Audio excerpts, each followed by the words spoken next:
Welcome to Rainy Day Rabbit Holes, a uniquely Pacific Northwest podcast. I'm Shea. I'm Jody. Let's fall down the rabbit hole. Well, hey guys, thanks for coming back. So last week's episode was becoming way too long, so we had to split it up. There was just too much to unpack in this case, so I blathered on for, I think, like 2.5 hours.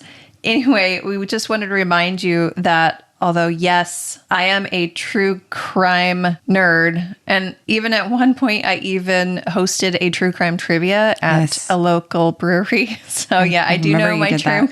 I know my true crime.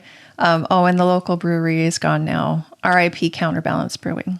Was that up in Georgetown? Yeah, good. So good. Counterbalance Brewing, your Kushetka will always be my favorite Russian Imperial Stout. I have 2 cans left. Ooh. And I'm making them last. Special occasions. Maybe you need to break it out when we drop our first podcast. Oh, there you go. Mm-hmm. Yeah, because it's my very last 2 cans of Kushetka that ever will be. Kind of makes me cry. Mm-hmm. Yeah. I promise you, we will be covering more than just serial killers and cults. So this is not a true crime podcast, yes, I promise. It's anything Northwest. Exactly. Well, please enjoy me telling Jody about this crazy story. All right. See you after the episode. We're back from the break. All right. Hi. Jody had to take her pants off again. It's a theme. I know. Actually, I brought a t-shirt today. So just for everybody, we record in Jody's office and usually it's really hot in here. So I brought a t-shirt so I wouldn't have to be here in my bra because I've already done that one time. Yeah, it's definitely becoming winter. The weather has changed. Yes, it is fall for sure. All right, guys, I'm going to give a little bit of a content warning here. Now, we're not a true crime podcast, so I'm not including gory details, all right? I'm not going to include any details of how people were murdered or anything like that. But I do want to let people know that there is mention of sexual assault, there is mention of murder, and there is mention of sexual abuse of a minor. So if you don't want to hear anything about any of those, then you can skip this last part. But I promise you, I'm not getting into any detail of anything. I'm just stating that the thing happened. So it's going to still be fairly safe. Okay, so here we go. Trigger warning given. Trigger warning is given. All right. Now, I got most of this information from a documentary that I watched on YouTube called Ghosts of Highway 20. And it was a really great documentary by Highway 20 in Washington? Highway 20 in Oregon. Oregon. Yes. While I was researching any killers that were active along the Oregon coast, and I found that thing about JC. I stumbled across this documentary series, and the name alone, Ghosts of Highway 20, really perked my little rabbit ears up. Absolutely. That's a rabbit hole ready to roll. Exactly. So your little claws were digging away. I know. I'm like, ooh, itchy, itchy. Ooh, what's this? Because we are ridiculous. Yeah, we're kind of dorks.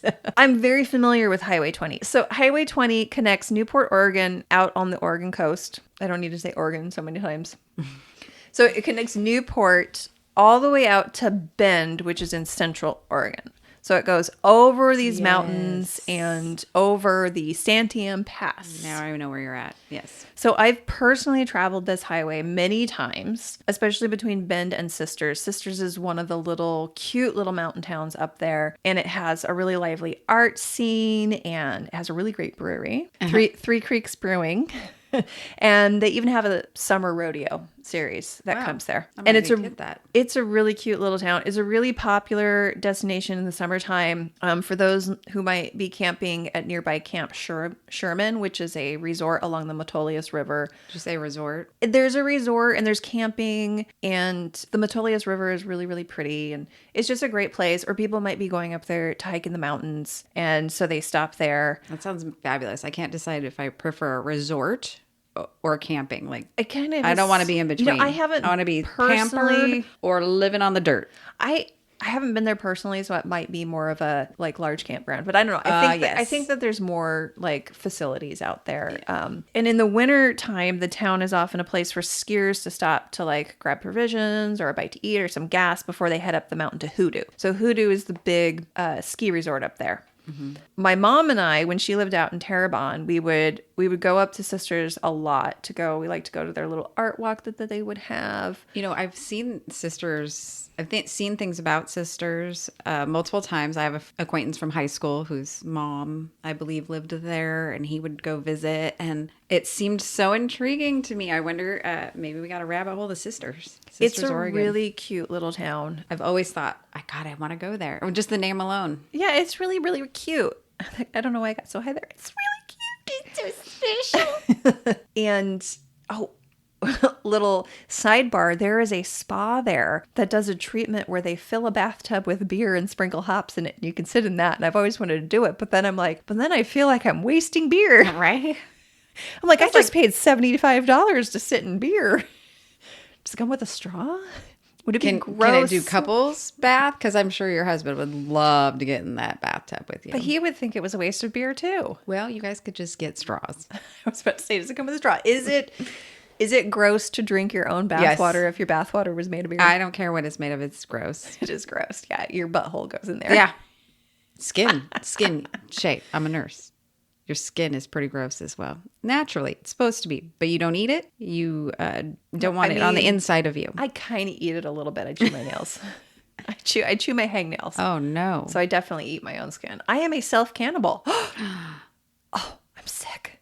Gross. You're going to get that prion disease. Jacob Crushfield, a.k.a. That is why I don't go swimming in fresh water, at least put my head under theirs, because that's when the amoeba go up your nose. Prions are not amoebas, but kind of the same. The prions will eat your brain. That's mad cow disease. Mad cow is, yes, okay. Jacob Crushfield. Okay. Mm-hmm. Man, we keep going on tangents. Right. That's me. Sisters. Yes, Sisters. Where the fuck was I? Sisters. Okay, yes. So almost to Hoodoo is a great snow park where my mom and I would go sledding. So, and this is all along Highway 20. So we would stop in Sisters at Bi-Mart to get our little snow park pass and some beers, because you can't go sledding without beers. And then we'd head up and go sledding. So I am very familiar with that part of it. I hadn't really been much further than the snow park very much. I think I've gone that way a couple of times, because you can go all the way over Santiam Pass and you end up south of Portland. You end up about in McMinnville if you take Highway 20 from Bend over. And then if you were to continue going, eventually you would hit the beach. So that's Highway 20. So from Central Oregon all the way to the coast. Wait, I believe I took Highway 20 from Corvallis to Newport once, because my daughter played soccer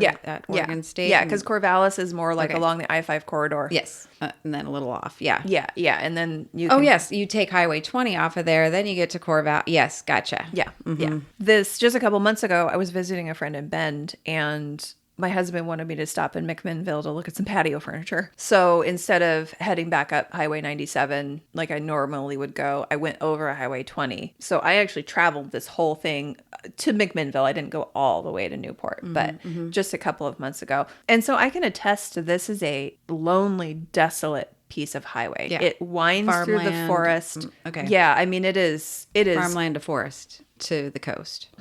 Not a whole lot of farmland out there in this area. So between Bend and once you get past Santiam Pass, it's forest. I mean, yeah, there may be some ranch land with some grazing cattle. There's definitely grazing cattle up there, but it's woods and it's high desert to a point, and then it becomes just forest. Gotcha. Windy, lonely, not much of anything between Sisters and like Lebanon. Most of this story comes from that documentary and the very comprehensive investigation by Oregonian journalist Noel Crombie. Okay, I hit the mic, sorry. We're sloppy tonight. Yeah, anyway. Where the fuck was I? Oh my God. I'm sorry. I got to stop asking questions while you're telling your tale. Don't stop asking questions, because that would be boring. Yes, nobody just wants to hear me talk. You're going to give a recitation of it's like a book report. Exactly. I'm getting graded on this, Jody. All right. So far, it's an A. Thank you. I'm giving you an A. Okay, so I got to find where I was. Oh, yes. Okay, so most of the story comes from the comprehensive investigation by Oregonian journalist Noel Crombie. She began investigating in 2016, and she created a 5-part series for the Oregonian detailing this case. Now, I spent years being completely obsessed with true crime. So before COVID, through COVID, and then finally in COVID, it was so dark I had to kind of give up true crime. We broke up a little bit, and I still watch some of it, but my knowledge of serial killers is about 100 times greater than my knowledge of math or geography. It's a passion. Ask me about a serial killer. I can tell you who they are and where they're from and what their moniker is. Ask me where Indiana is, and I will struggle. So, I'm with you on that. My husband makes great fun of me. I get frustrated because I used to play this game, Atari, and it was the capitals and states. And I played that thing for hours and days, over and over for weeks. And literally, I still can't remember where stupid states are. Oh, yeah, I can't either. But math is worse for me. If you put me on the spot, I can barely do basic arithmetic. I can do it if nobody's watching. Usually it involves me picking my nose at the same time because that's how we think my best. I'm disgusting. I haven't seen that yet. I'm never try to hack into my computer camera because you're just going to see me pick up my nose. But yeah, no, you put me on the spot and I can't even do arithmetic. It's so embarrassing. Anyway. I used to save my math homework in college for when I needed a break from my other studies. That was my fun time. That was like doing a crossword puzzle. Yeah, I loved it. Aww. All of it till statistics. That was different. Oh, God. But I did love my math classes. My job actually involves a lot of statistics, but anyways, let's not go down that dark hole of statistics and math. Yeah, I'm good. I'm traumatized by it. I flunked that class 3 times. I didn't flunk any others. I got a D. I got a solid D in that one. So anyway, 2 times. Passed it with all of my vast knowledge of serial killers, which really disturbs my husband, I had never heard of this case. And I thought I was pretty familiar with most of the serial killers who had come out of Oregon. But this one I'd never heard. So one case. Well, I mean, the case is... Okay, gotcha. The serial killer. This is happening in the same... Okay, yeah, got it. Okay. So the story begins with the tale of Marlene Gabrielson. In the summer of 1977, Marlene and her husband dropped their 3-month-old baby off with a friend so they could go out for the first time since she had given birth. So they wanted to go out to the sisters' rodeo, which was about 90 miles away from where they lived in Lebanon. Mm-hmm. So when you're out there in the middle of nowhere, fun takes a while to get to. So it's all along Highway 20, all of these towns. So they made the 90-mile trek from Lebanon and set up camp near the rodeos. There's a campground around there. And they sat around the campfire drinking beer. They enjoyed the rodeo. And later that evening, they were both a little bit drunk and they got in a fight. And Marlene decided that she just wanted to go home and be with her baby. This was the 70s. Hitchhiking was still a thing that people did commonly. That baby's over 50, around 50. Hold on. I was born in the 70s, I know. 47? Yeah. Kid would be 47. Yeah, just a couple years. I was born in 79. I was 2. Yes, 72. you were. 72. Oh, I thought you said you were too. When you were born. You were also born in 79? Yeah, no. Yeah, let's just go with that. Let's go with you were born in... I was 7 when you were born. Yeah. You're my brother's age. My brother was born in 72. Mm-hmm. Oh. It's a good year. Yeah. Your brother's got a good year. Yeah. Okay, we're digressing. Anyway, 70s, hitchhiking.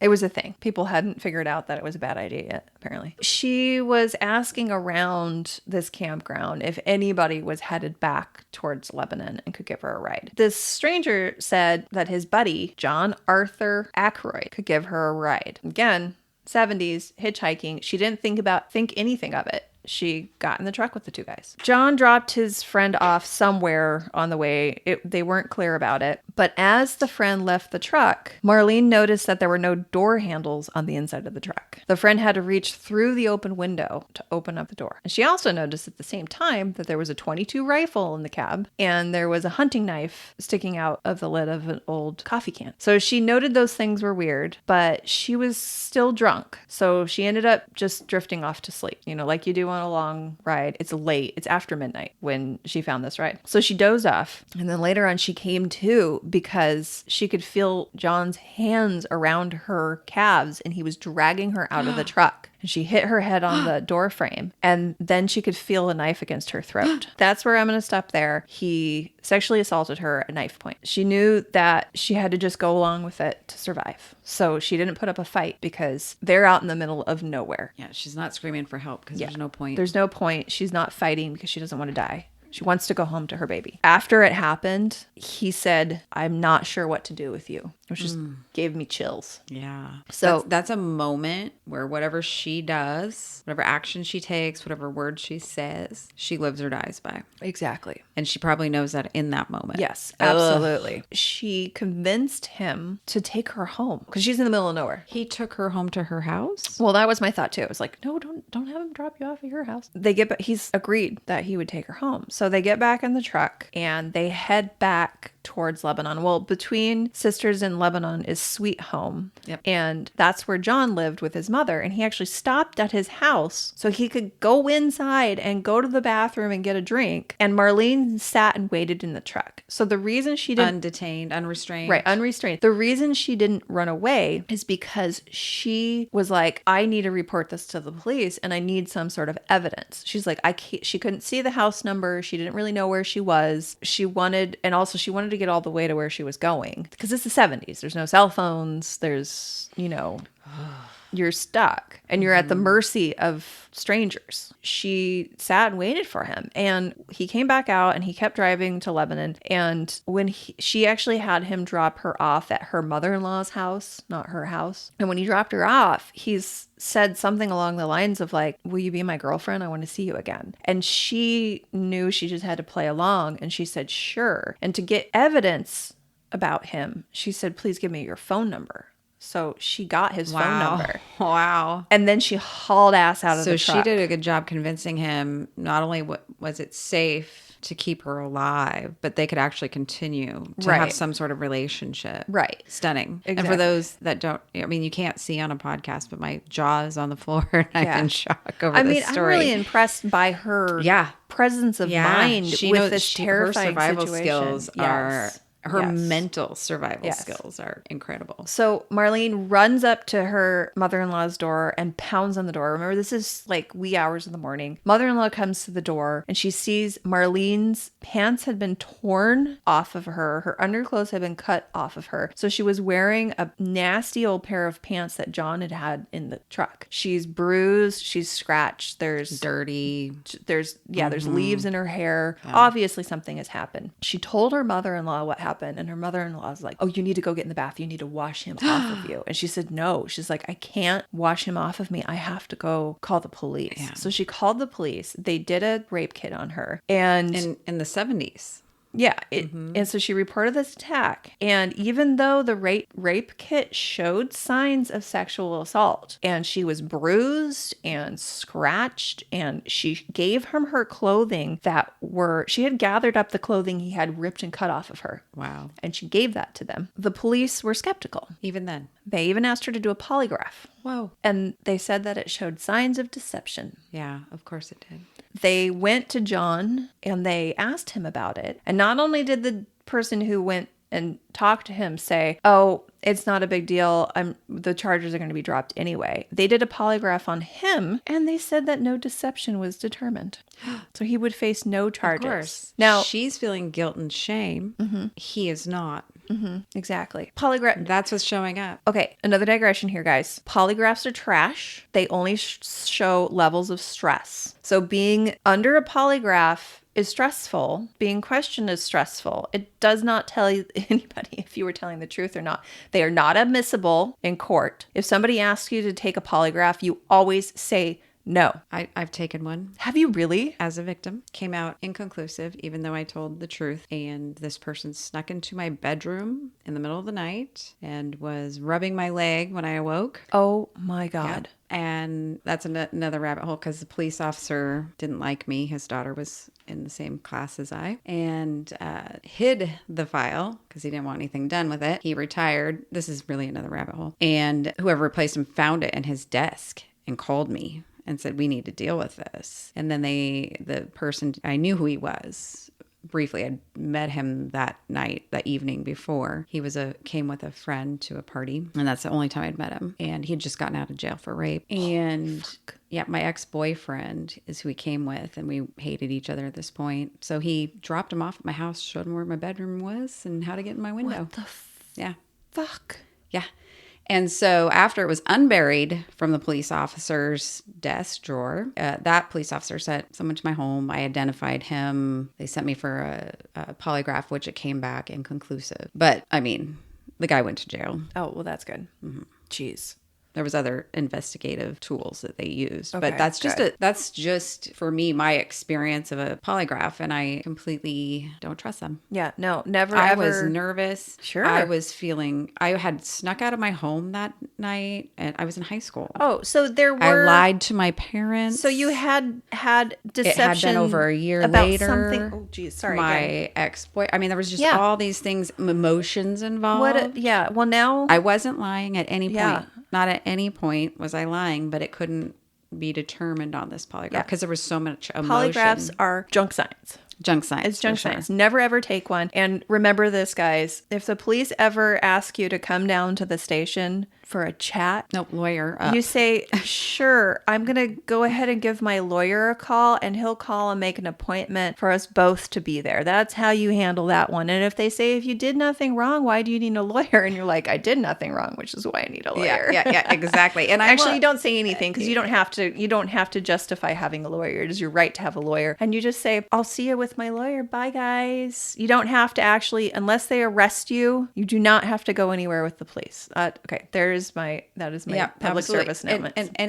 any police officer I've known personally will tell you the same thing. They would not go in there without a lawyer. You know, Right. That's their first bit of advice for someone that they're not trying to actively arrest. Right. Or As somebody who listens to a lot of true crime, I have listened to a lot of cases of people who have been falsely accused and falsely imprisoned, and a lot of really predatory police work has put them away. And I don't. Well, and there's just the whole, I mean, let's go take 10 steps back to the perspective of a police officer investigating crime. They don't have the answers. They're seeking the answers. So they're pushing for the answers, and they're going to use every tool they have to do that. So it's not always, them being dirty or whatever. Sure. It's just doing the job, and everybody's trying to get to the answers. And Sometimes, though, they have a preconceived idea of what the answer is. And so then they are just trying to push for what will fit that answer and make that answer being right correct. is more important than being right. Exactly.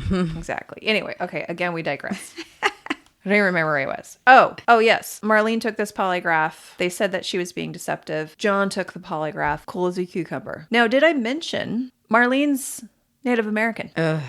And poor. There you have it. So there we go. This is the 70s. This is not the that 70s. Not that it's all different now, but... Now, Marlene, in her interview, an incredibly brave woman to speak up about this, she said that the reason that they didn't believe her... You looking for the wine? Yeah. I saw you peeking around. Yeah, why don't you refill us? Okay, hold on. A break Here. for a wine refilling.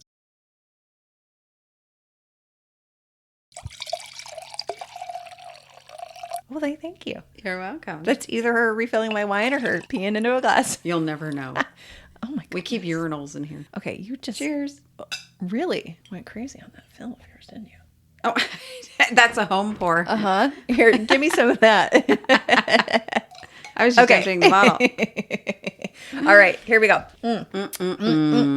Okay, Marlene said that the police didn't believe her because she was Native, poor, and ugly, which I saw the picture, which broke my heart that she described herself that way. So those aren't words that you found quoted from the police officer. She said that about herself, Okay, and that was just so sad. I saw the pictures of her. Ugly. She was beautiful. Now, this documentary, all of the interviews were in black and white, which I think isn't the most flattering to anybody. Right, and probably poor quality too. So like it wasn't, grainy-ish. It was a little, and she's not ugly, okay, guys. But maybe to people in the 70s because they're fucking racist. Right, you're Native American. You're Native American, so you're So there's a lot of Native tribes out in that area. So there's quite a bit of Native population out there. But yeah, I mean, to them, she was trash. Not only because she was poor, but because she was Native. Wow. So anyways, so nothing came of that ever. So she literally had she could identify him. She knew where had he his lived. fucking phone number, his house. Yes. And wow. Do you think, is she still alive? She is. She was in this documentary. She was heavily interviewed in this documentary. And is he still alive? Do we know? No, but we'll get to that. Because I'm wondering if there's still DNA on I guess it doesn't matter. No, the 1970s, what they're saying is this wasn't... they probably, for a rape kit, they would have thrown all that away. So what they're saying is sex happened, but it was consensual. Yeah, John said that he gave her a ride, but that she seduced him. Oh, gotcha. And that the sex was consensual. Gotcha. Of course. I always seduce people by sleeping in the back seat. Just pull me out by my feet. Mm-hmm. What the hell? Exactly. Yeah. I really love it when you rip my pants off. Cut them off. Anyways, cut them off. Well, he ripped. I'm going to say there are people like this. I mean, there's... Okay, no. Anyway, all right. We're moving on. Okay, I'll stop interrupting. That was 1977. So that was the beginning of our tale. So the morning of Christmas Eve, 1978...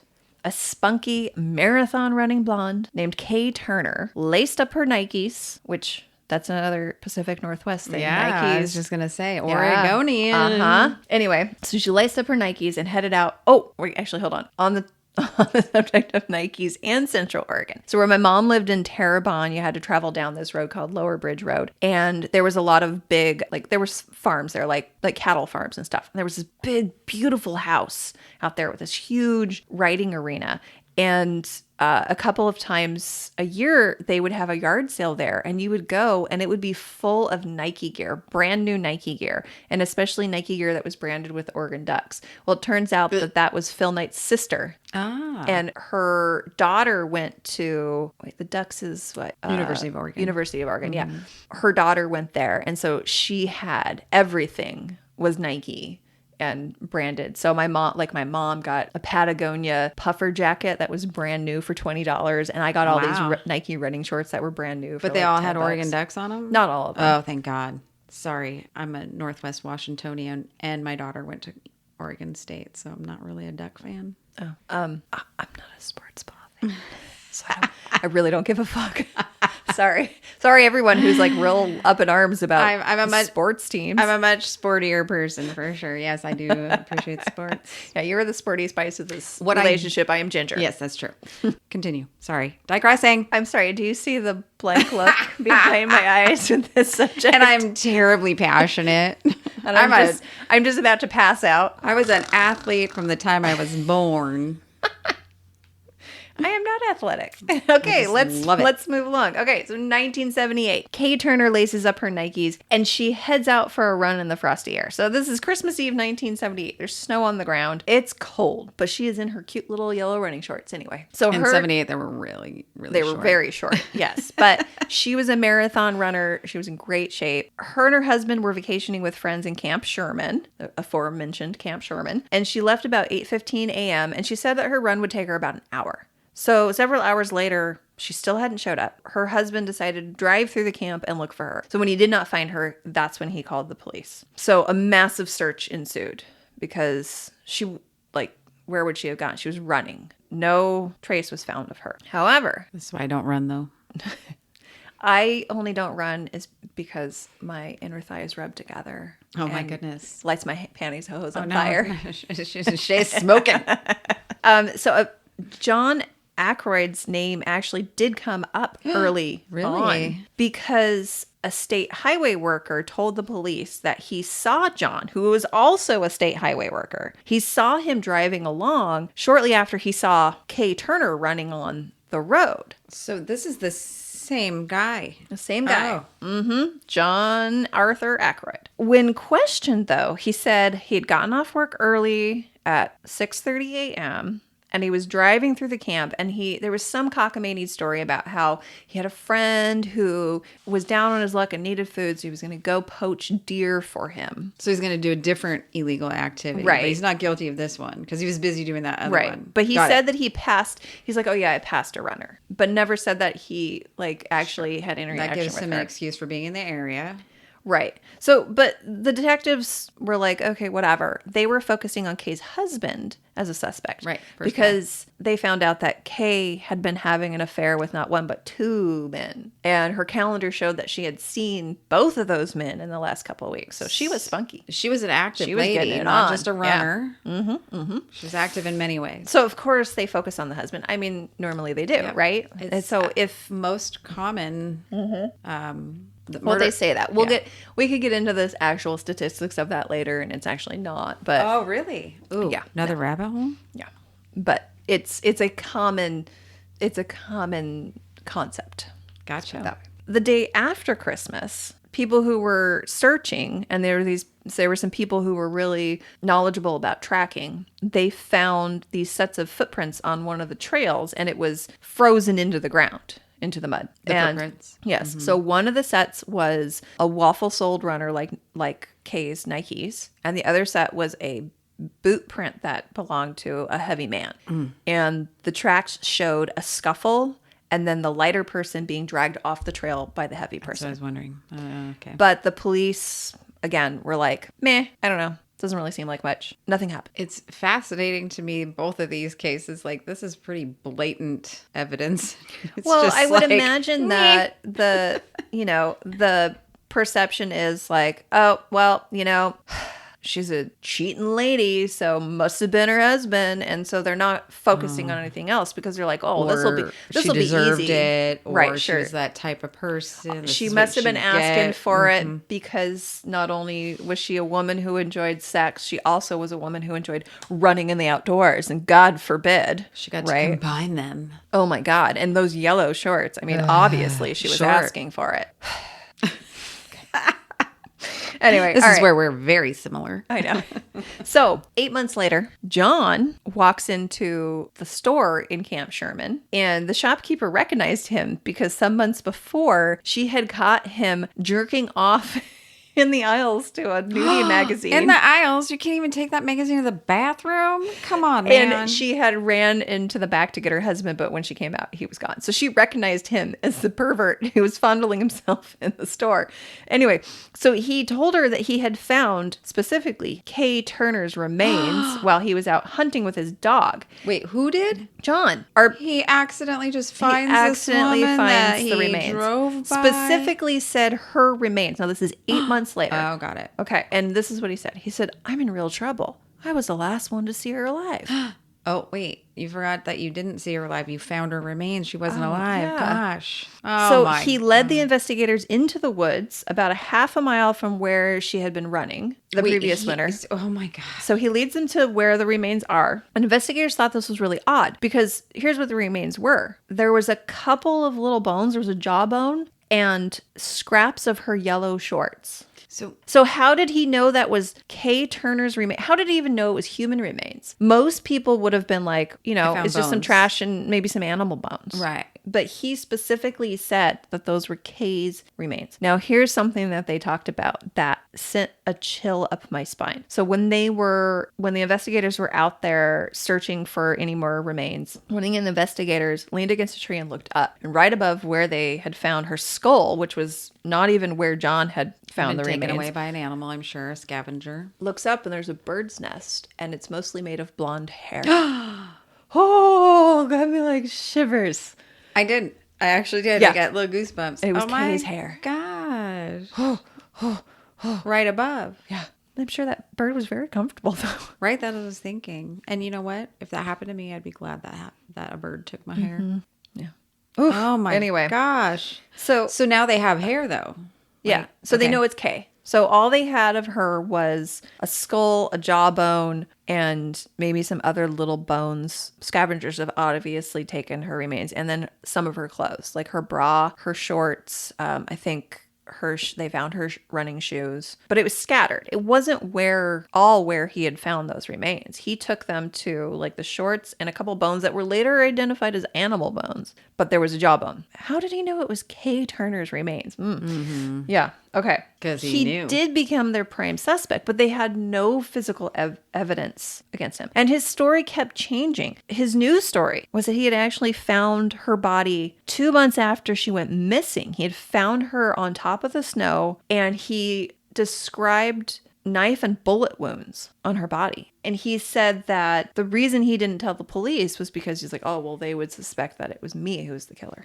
So then he also changed his story about like what he had been doing at the time and who he was with. So now he wasn't alone. He was with his buddy, Roger Dale Beck. And that's who he was going to go poach deer with. And both men had discrepancies in their story. But Roger Beck's wife gave Beck an alibi. So put a pin in that one too. Okay. So then in this time, and this was just a little blip, there was a little monkey wrench because a convicted felon confessed to the murder. So of course the investigators started looking at that, and that took up time. And then they later discovered distracted. So they were distracted, right? So and then it turned out that he did not. They didn't convict him of this. Right. But they had no physical evidence to tie John to Kay's death. The case just stalled out. So John's just living his life. I mean, I feel sorry for murderers and rapists now. I mean, back then there was just no evidence. Like, it was so easy. You could just be sloppy. I know. You're like, I'm going to leave my DNA everywhere. I'll just spread it everywhere. No one's going to know. Gross. Gross. Okay. John's just living his life. So he's a highway worker. So he has not a prostitute. Not a sex worker, a highway worker.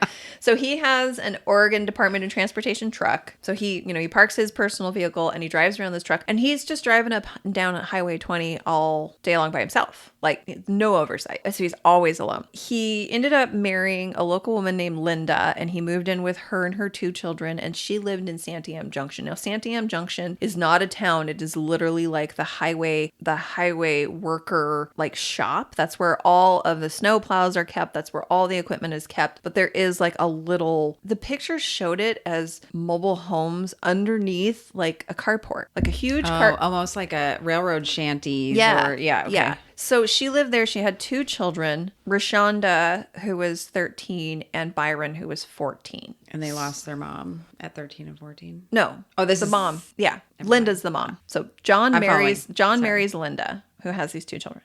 Okay. In this time, so now we're in the late 80s, early 90s.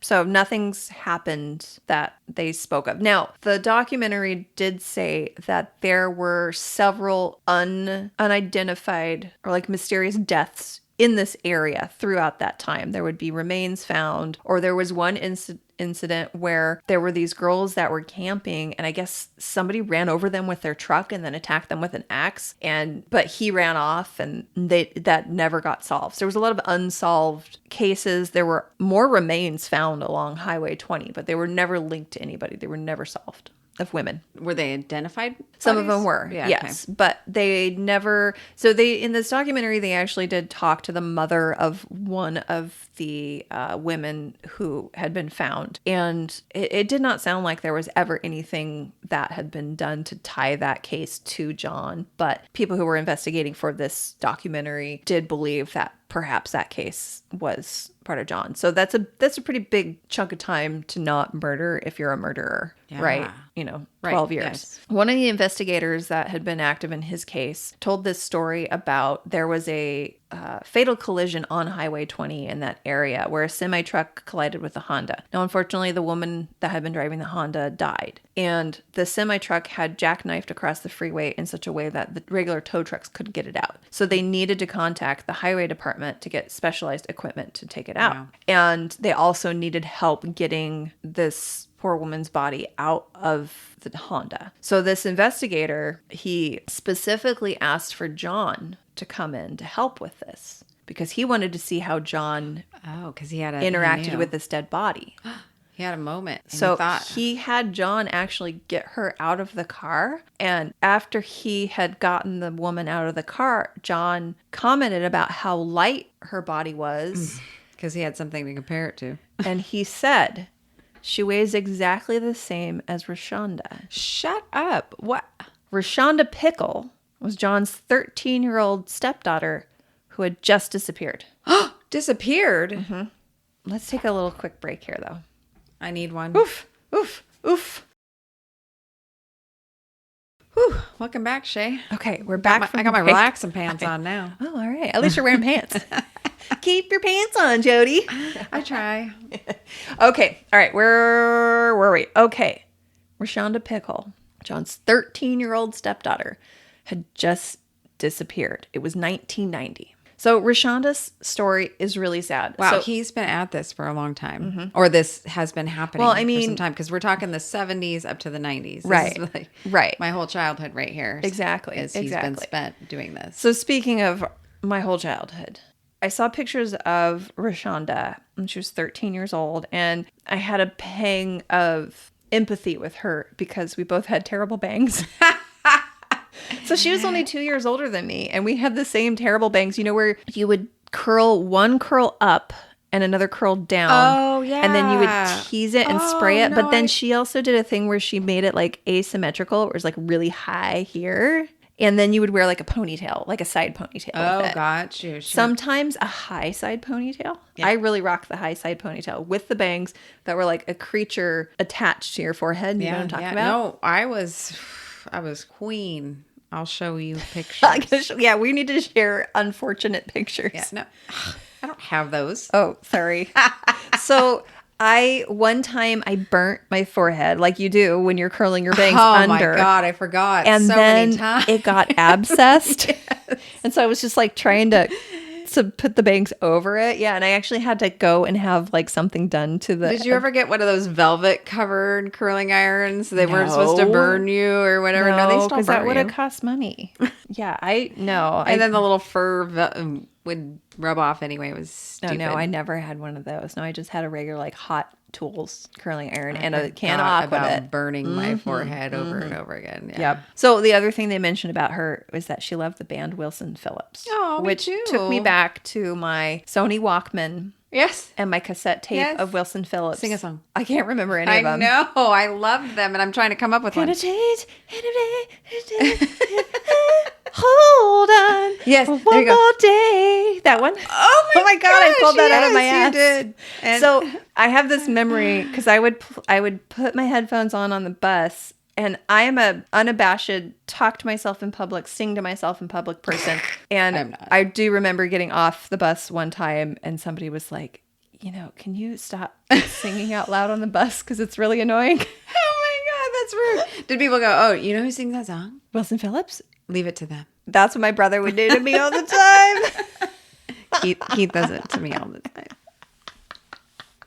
So now, though, when my brother says that to me, I sing worse and louder and directly into his face. As a little sister should. Exactly. Yes. He also convinced me that my nose is abnormally large. He is incorrect. And he called me pickle nose. And sometimes still to this day, he will do that. And so I do have a little bit thing about my nose. That is incorrect. It's not big and it does not look like a pickle. He's a pickle dick. So, okay, that was a moment of levity before it gets real fucking dark. Sorry. All right. Dark. 1990, we all had ridiculous bangs. Rashonda was just a tiny little thing. She was 87 pounds. And This is the stepdaughter. The yes, 13-year-old. Stepdaughter, 13 years old. And her brother, who was a year older than her. That's old to be that light. Yeah, she was tiny. And her brother was always there as like to defend her and be there for her. The older brother protector. But John was physically abusive to both kids. So they would show up at school with bruises and scratches. And was brother as tiny as Rashonda? He looked like he was fairly slight. Yeah, okay. From the picture I saw of him. So he didn't have a lot of beef to back her up? No, but when interviewed, their mother, Linda, was like, oh no, I was not aware of any abuse. Can you see my red line coming up? So at one point in 1990... we really need to figure out. I barely touched that. I was mad, but I didn't hit that table. Little stands. I don't know. At one point in 1990, the kids went down to Medford to stay with their biological father, Stephen Pickle, who had a very unfortunate bowl cut. I was very into people's hairstyles. I mean, it was bad. Well, I know that era is rough. It was a bad bowl cut. Yeah. And he also had a very unfortunate, very scummy looking mustache. But it was like 70s porn or handlebar? It was the early, no, it was just like where, it's like you're trying to grow a mustache and it's Hitler? Not quite happening. No, it was just, got it. So like a teenager working hard. Yeah. With the bowl cut, very unfortunate look. But was he a good dad though? I don't think he was the greatest dad, but he did sit the kids down because he said he had heard rumors from the family that Rashonda was being sexually abused. And so he confronted them about it. And he was very upset and he threatened to take the kids away from their mother. So Rashonda got very upset and she left. And she had other family members take her back up to Lebanon or to Santiam Junction.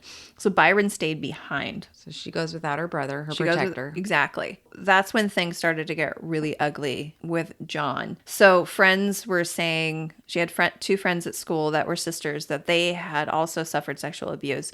And they said that they saw clear signs on her of the sexual abuse, of the withdrawing and lack of personal care and depression and anxiety. And so they were trying to help her, and she was trying everything she could do to not go home. She stayed at school as long as she could. She went to after school activities.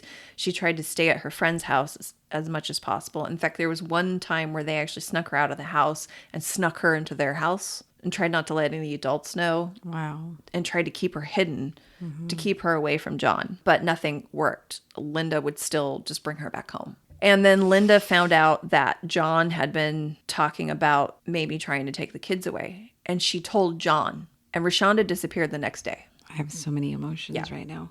So Linda, who in this interview appeared to be wearing an apron over a bra as her interview outfit. Oh, no. This is Mom? This is Mom. And this is in 2016 or 17 when she's got this outfit on. Anyway, Linda, run a comb through your hair. Like, put on something.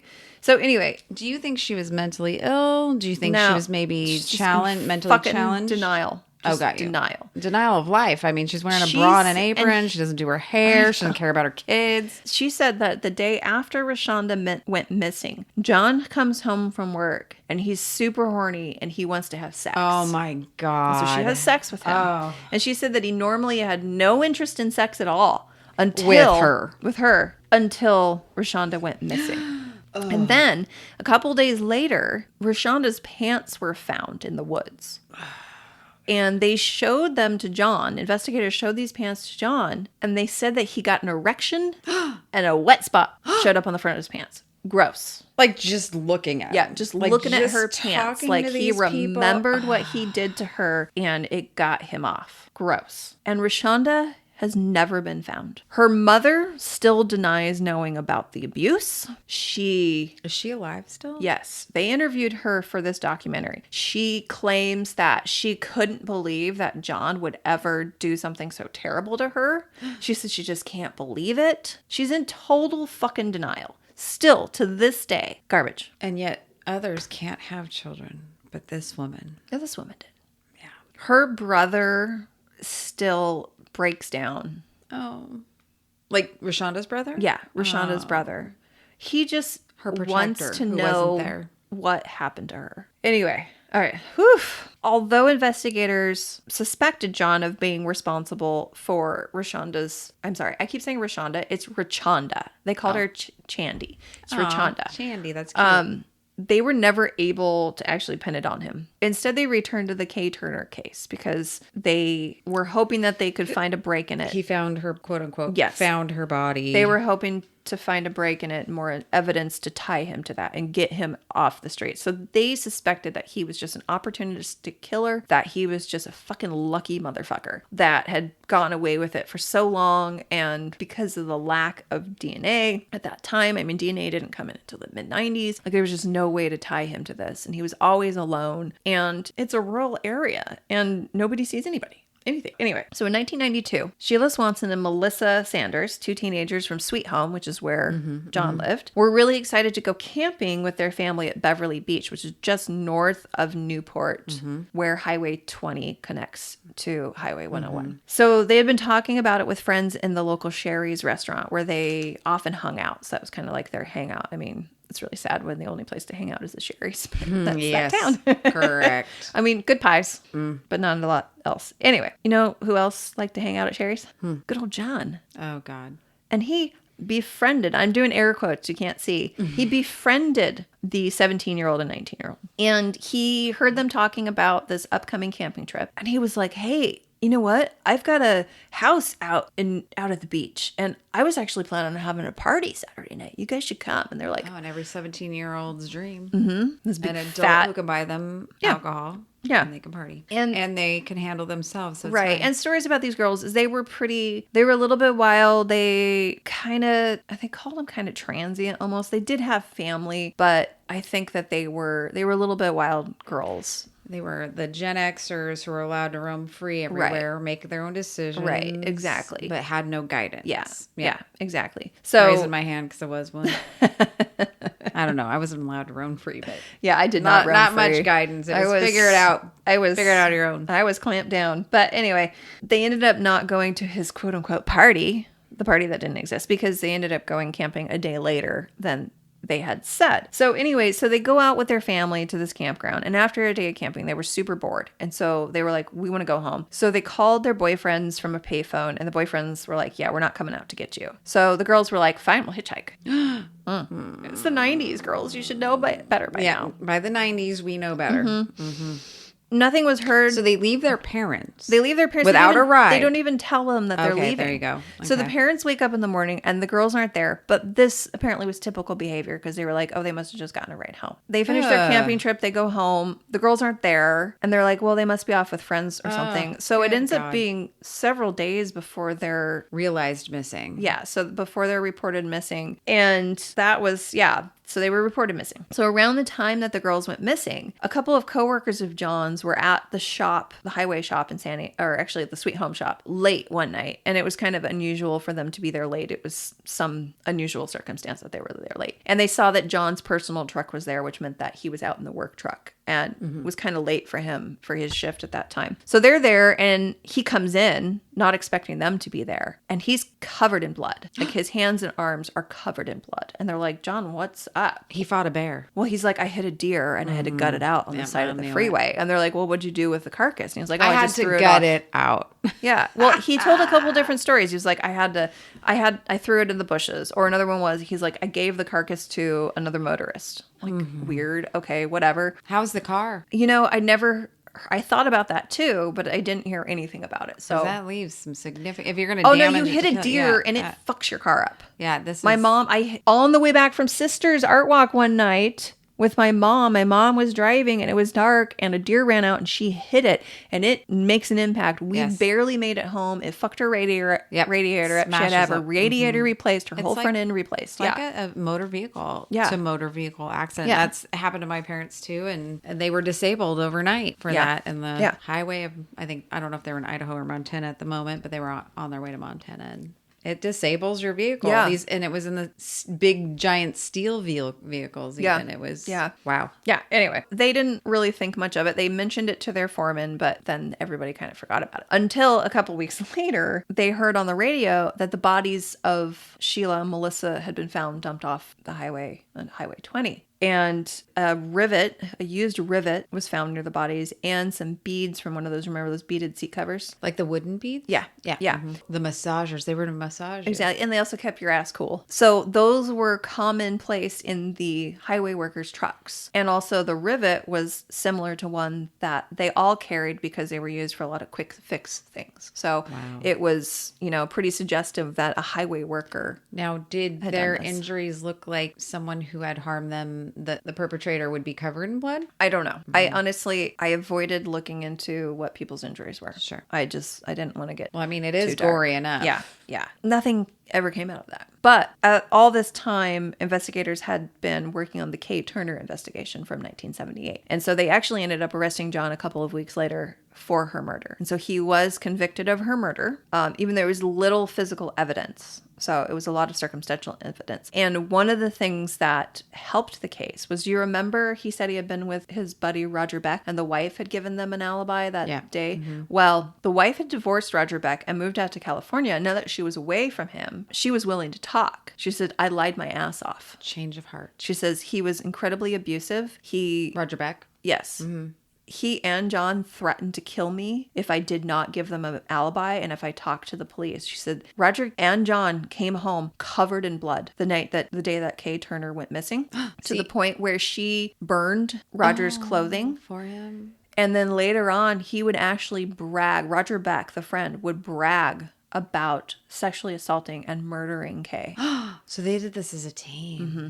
So he he actually was in custody because he had been convicted of sexual assault in another case. So they were able to prosecute him, and then they prosecuted John, and they were able to give him a life sentence for that. Investigators did continue to work on the death of Melissa and Sheila, and they did feel like they had enough evidence to bring it to trial, but because of the cost of prosecution and the fact that he was already serving a life sentence, he was never going anywhere. Right. They decided not to prosecute. As far as Rashonda goes, they did indict him on her death, even though they'd never found a body in 2013. Really? And he entered a no contest plea, which means he's not admitting guilt, but he's not admitting innocence either. So they did that right when he was about ready to be eligible for parole because they wanted to keep him in prison. And he did a no contest. He didn't fight it. He did a no contest plea. So is he still in prison? He died in prison in 2016, thank God.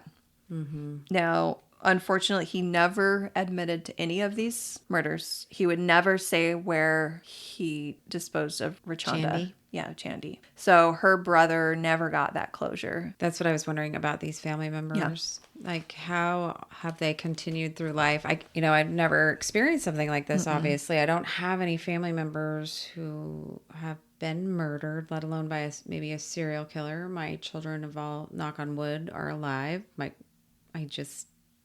How do you survive this? How are they doing? How do you continue on? I don't know. Yeah.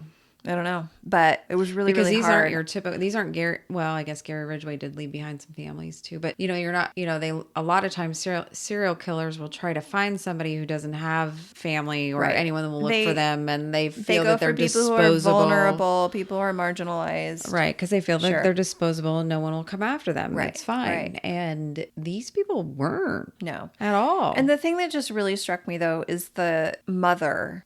I'm infuriated by this. Linda in her fucking bra and apron or whatever, just still to this day will not come face to face with the fact that she married a man who murdered her daughter, who abused and murdered her daughter. So she just can't. Does she agree that he killed her? Does she think that is the outcome of this? She does a lot of waffling. Okay, so she doesn't even believe I just can't. That piece. I just really can't wrap my head around the idea that John would do something like that.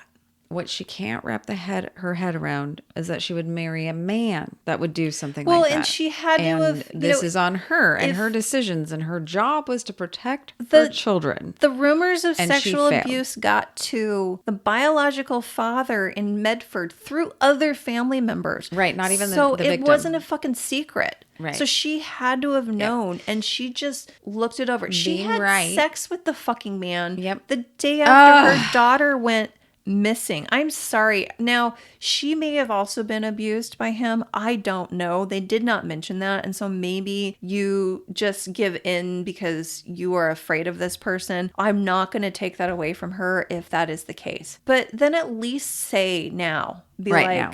You could just admit that. Really feels like she's in denial of any. In denial. Because that keeps her from being responsible for anything and feeling any guilt over what has happened. If she admitted to knowing about the abuse, if she admitted to him killing her, then she would have to take the responsibility of, I brought this man into their lives, and so therefore I have some responsibility in what happened to them. Yeah, it's interesting in a psychological aspect because most people take on way too much burden. Mm-hmm. They blame themselves about things that they really had no control over, but they feel like they should have been able to stop certain things from happening, and so they take on this burden, this guilt, this shame of not protecting someone when they should have, really is what it is. And maybe they didn't cause it, but maybe they just weren't in the right place, right time, and they will still carry that shame and blame and guilt. And she seems to just shirk it. Yeah and not put on a shirt.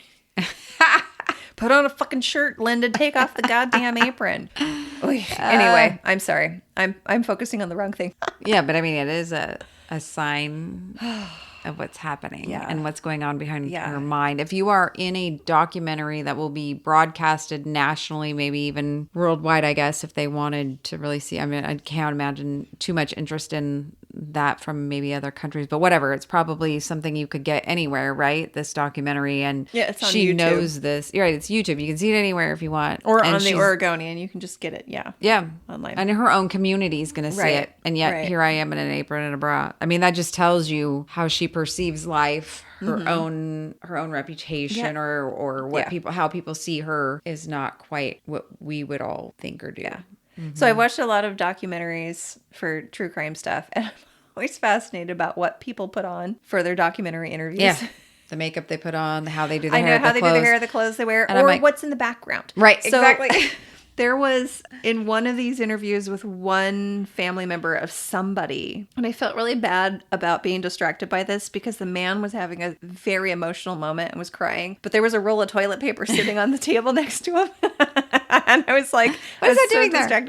I am the person so would I have watched pornographic movies? I've watched pornographic movies. You what? I've watched porn. How? Where? What are you doing? On the internet. What do you do when you're watching it? Well, what I do when I'm watching them is I look at the set design, and there was a dead plant in one of them, and I could not, go there because I was distracted by this fucking dead plant next to people who were fucking. Okay, in a different route or version, I was looking for a place to stay in Victoria in Airbnbs or VRBO, and I was stuck on this one house for so long because literally a sex swing right in the middle of the bedroom, and I'm like, wait, that's on your pictures. Yeah, on the Airbnb. I was like, no, like really, like I even Google imaged it because I'm like, maybe it's just a regular swing. And I'm just that person who thinks it's like that dirty. What was the like teeter hang up, like the inversion table? Maybe it's like a swing version of that for like for your back or whatever. Right, it's better. It's a health thing. No, I like literally Google image it because I'm like, is this used for? No, literally bedroom. And that was like the point of the picture. It was like the focal point. It was not the bed or the window. Maybe that was also the point of the listing. Did you think about that? I did think about that. I did not rent it. Were there upside down pineapples in the room? Not that I recall. This was a long time ago, so maybe the upside down pineapple thing wasn't a thing, or maybe I just found out about it late. But I don't recall seeing that, but I do recall this sex thing. And I was like, what? I just kept going back to it. Like, that's not real. Like, who should have posted that? I probably have a screenshot on my phone, but it's a long time ago. So maybe you should have stayed there. But if you stayed there, you would have to bring your own bed linens. Right. Exactly. I'm like, I can't touch the remote control. I can't do anything in this house now. Was that when we stayed at that hotel, was that the first time you had thought about remote control being up somebody's butt? No, I'm a nurse. Oh, that's right. You've literally seen remote controls up people's butts. 100%. Okay. What's the weirdest thing you've ever seen up somebody's butt? Weirdest? I mean, it's all weird. Like the most creative. Well, you're like, there was this is not a butt, but or a vagina. There was a Carmex in the urethra of a penis. And the problem is, so they heated it up, put it in there, because it's kind of mentholy. Wait, so they just put the Carmex wax into the urethra, not the whole tube of chapstick. They heated it up and then put it in there somehow. I don't recall. I thought you were saying. I was thinking of a entire tube of chapstick. No. The actual Carmex was heated up, inserted in there because it's mentholy and warm, and the sensation's good. But then it's wax, so the body wasn't warm enough to keep it liquid, and then it got clogged. So my mom's friend, who was an emergency room nurse for years and years, she loved to tell us all these stories. So oh god, the emergency room is where all the stories there were so many sticks of deodorant up men's butts. No, butts are a big deal. It's a lot. It's not uncommon. Always, it fell on it. For some reason, it was sitting on the toilet seat. And we had somebody come in with a freaking shovel or rake, I don't know, his wooden handle up his butt, and he's like, oh yeah, I fell off the ladder and I landed on it. I'm like, you're not wearing shorts, you're like naked. Like, there would be fabric up in front of it. How did you get your shorts off with your shovel up your butt? The one that freaked me out the most was the light bulb in a vagina. Oh no, that's not even okay. Like, because they had to do surgery because they're like, if this breaks, it will lacerate her vagina and she will probably bleed out and die. So here's my tips. Tie a string to need, whatever you got. Everything needs a flared base. Right. A Just square use- base just or a use string or sex something. toys, Whatever. guys. Right. I know. They're not that hard to find. You can get them discreetly anywhere or non-discreetly, and And they are shape, safe, size, and they are made out yep. of silicone, which you can boil, which is hygienic. A light bulb is not hygienic. No, it's A stick of terrifying, deodorant yeah. is not hygienic. Well, and the problem is people don't realize at some point when you put something in your rectum, It creates a vacuum. it creates a vacuum, and then you're stuck. And if you can't get your hands on it, Oh no, your rectum likes to suck things up. It's a black hole. yes, for it little is, things. and people don't realize that because poop comes out, right? Right. But I mean, after there, it gets stuck. It really does. There is a you very need a way to intricate- retrieve it. Intricate system of sphincters Yes. that allow poop to come out, and they are all there for a reason, and it's to keep liquid from just falling out. It's to keep the shit from falling out of your butt. It's for your benefit. and those things are strong, tight little suckers. strong, Yeah. right? Like even when we go extract them, I mean, it's not an easy process. No, I'm sure not. You go spelunking for a tube of deodorant. Yeah. So the one that really struck me that she talked about was a man had been alone in a hotel room and decided to put a coffee swizzle stick stir stick Oh yeah. up his urethra because he was having a hard time maintaining an erection and it got stuck. Well, he thought that would just be a Like a little splint for his wiener. And so they did an x-ray of it, and she's like, on the x-ray you could see the contents hot. yes, the X-ray for the remote control. You can see the actual numbers up somebody's rectum. or the fucking Hot Wheels that people have put up their butt. I saw one that somebody had put like a dinosaur toy up their Oh my butt. God. How do you think you're ever going to retrieve that? There's little pointy bits. People do not understand Oh my God. how this works, and so they make bad decisions. I'm going to give recommendations. Make sure, like you said, a flared bottom, tie a string to it, something Yes. so you can get this thing out. Yes. Okay, we're stopping this discussion here. Before you go any further, the wine I is... feel shamed. I need to see a priest. I'm going to hail Mary later. Well, everybody needs therapy after that case.